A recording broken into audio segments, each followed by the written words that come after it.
Vedran. Thank you so much for to all our witnesses for being here today. The Red Cross, World Vision, the Afghan Women's Organization, these are valued partners of Global Affairs Canada, and I suspect that our government couldn't deliver on its international humanitarian objectives without partnership with your organizations. Can you tell me what they have communicated to you, as I'm sure you've had lots of back and forth with them trying to get an explanation? What information do you have from the department?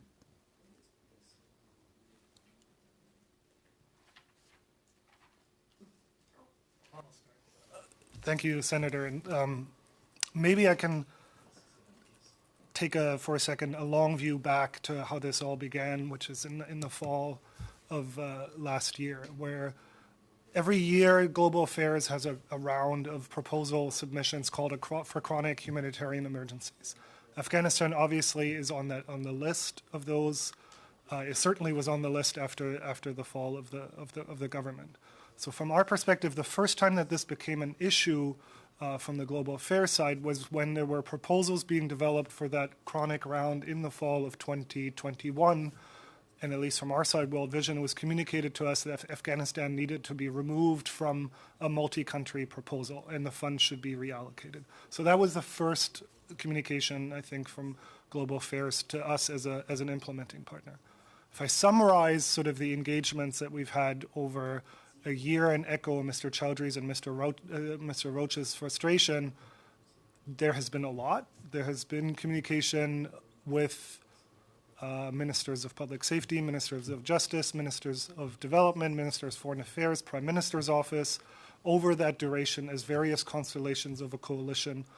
And the response has always been continued escalation of we are seized of it, there's something, we're working on something, we want to work on something.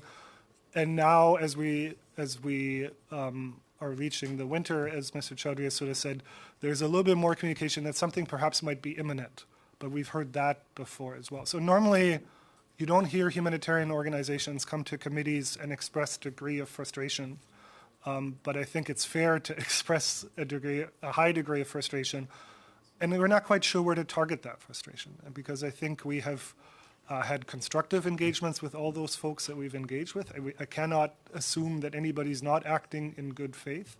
So I think we have similar questions as Mr. Chowdhury has said, what does it take and what is the barrier? Is this the first time that you have experienced the anti-terrorism code being interpreted in this way to prevent your delivery of humanitarian aid to conflicted parts of the world? Amy? I think that it's fair to say that we've never encountered it as a barrier. I think that it's important to also talk about the sanctions regime, because I think that the two together have made an unprecedented challenge for Canadian aid organizations. And so I think that that's what makes this context in Afghanistan unique.